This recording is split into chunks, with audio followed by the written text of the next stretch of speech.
it was one of those things that's like recommended to you on the side, where it's like, you know, if I were a smart Marine, I'd have an AK or something in my vehicle, just in case, you know, somebody accidentally gets killed, you know, I wouldn't get in trouble for it because, oh, well, it's obviously an insurgent, he has a weapon, so you're in the clear because you killed an insurgent.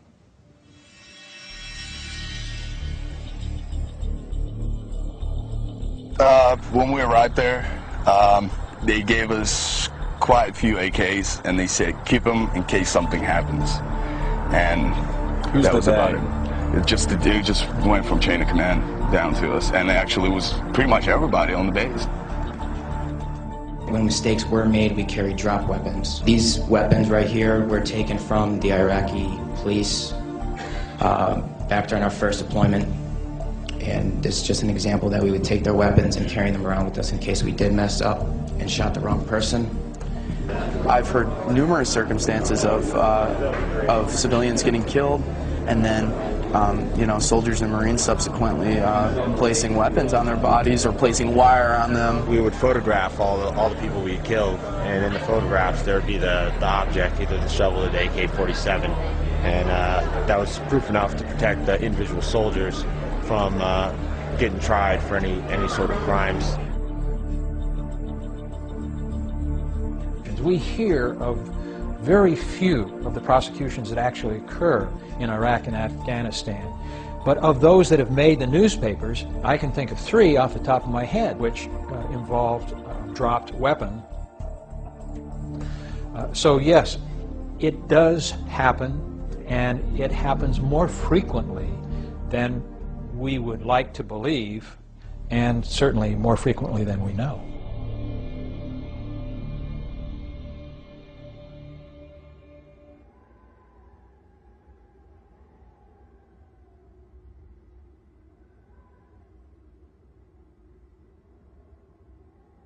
You got a crew of 3 guys that use the same truck every single day. You know, you throw an AK-47 that you confiscate at a house in your truck, and you don't turn it in, you just keep it on that truck. The AK-47 is always there. It's not something that you have to be reminded of. It's just always in the truck. So if it happens, it's like, well, like, oh yeah, we got that AK-47. It goes down through the ranks. That stuff spreads real quick. And there was definitely no discouragement from doing it. So, you know, it got done. I carried drop weapons. I'm sorry? I carried drop weapons myself, so.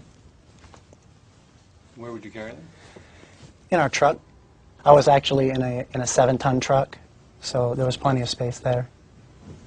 And we had so much gear and stuff crammed in there already. You know, it's not hard to stick it in there. How serious of an offense is it? I assume that it's essentially a criminal cover-up. Premeditated murder is a possible charge. Obstruction of justice is another. Conspiracy, if there's more than one individual. Conspiracy to murder, conspiracy to obstruct justice. If you lie to the NCIS or whoever the investigator is, Army CID, then you have a false official statement as well. So there's a cascade effect from the single act of dropping that weapon. It almost made sense, like it was common sense, like you have to carry a drop weapon unless you want to go to prison for killing an Iraqi. You know, it's not that we wanted to go out there and kill a bunch of innocent Iraqis, but because of the nature of what was going on, it was almost guaranteed that it was going to happen, you know. So, like, it was a natural step to hear drop weapons and all that. Like, it made sense.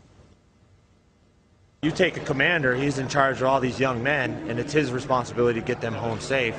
You know, what's going to look worse on him? Losing a soldier and having to go tell his mother that he just died?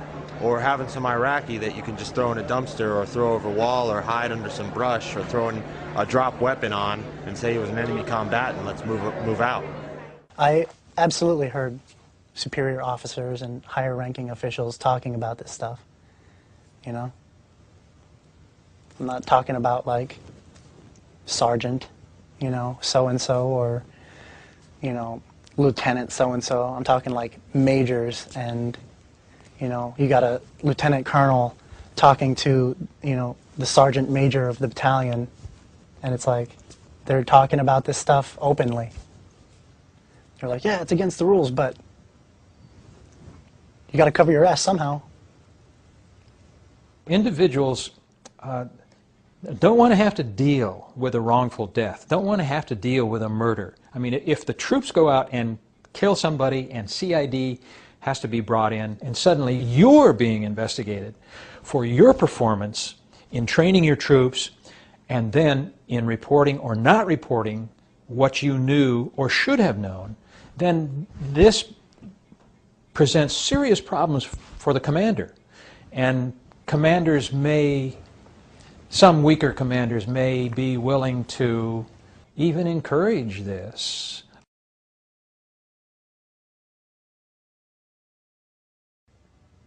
The whole point of the drop weapons is you don't tell anyone.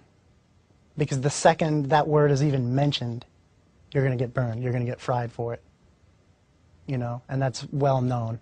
But it's also encouraged that you do carry them just in case. It's just one of those ugly little things that they like to keep on the down low, you know?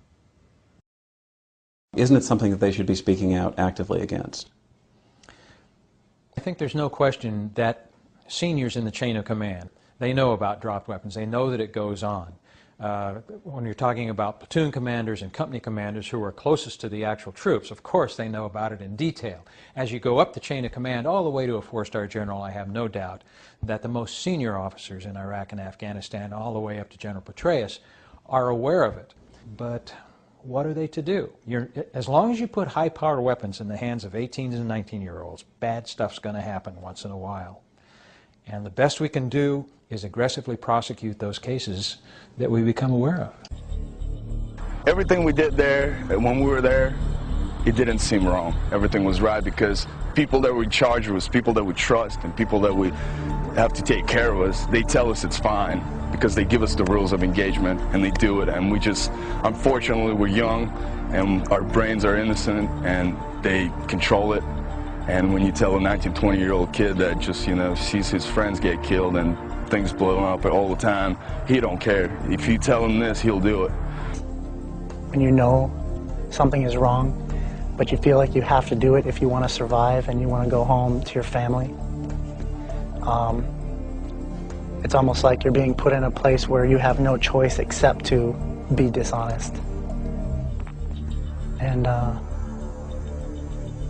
think that's a difficult burden to place on people. I don't think it should be placed on people. I don't think that's right. The American public just doesn't know what's going on, and the American public doesn't care. Unless they've got a son, brother, husband, wife, sister over there, they just don't care. It doesn't touch them. And that's not necessarily their fault. I think it's our leadership's fault. I am certain that drop weapons are still getting used today. Things are still going on the way they were then. It's still getting used, I guarantee it.